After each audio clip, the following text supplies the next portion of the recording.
Hi, St. Monica kiddos. This video is serving as our weekly read aloud, and my story is called Johnny Appleseed, one of my favorites that I borrowed from one of the classrooms.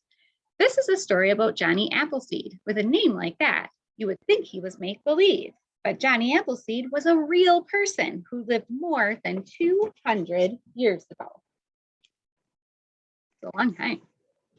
It was a sunny fall day in Massachusetts when a boy named Johnny Chapman was born. The baby had cheeks as red as round apples. Johnny's big sister, Elizabeth, was happy to have a little brother. The children played together with whatever they could find. And the sun shone and the rain fell and little Johnny played and all was well.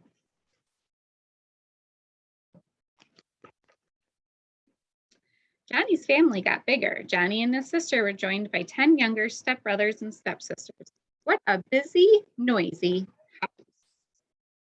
My house is very noisy.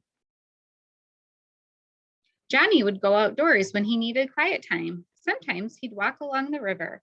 The squishy mud felt good under his feet. Other times he would sit under a tree and read. Johnny would watch the animals in the wild, the foxes playing in the meadows, the deer dashing through the woods, and the birds soaring high in the wide blue sky.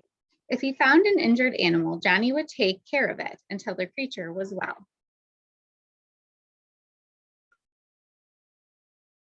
Johnny liked being outside.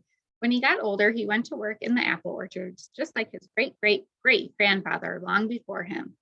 And the sun shone and the rain fell and Johnny grew up and all was well.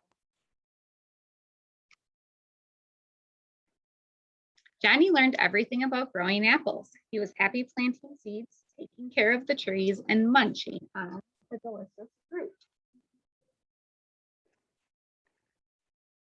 Lots of people were moving out west back then. When Johnny was all grown up, he decided to go west too.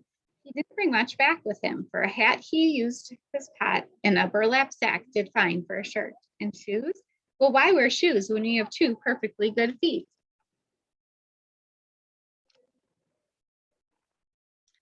Johnny traveled the countryside. The sun kept him warm by day. The stars made a roof over his head at night.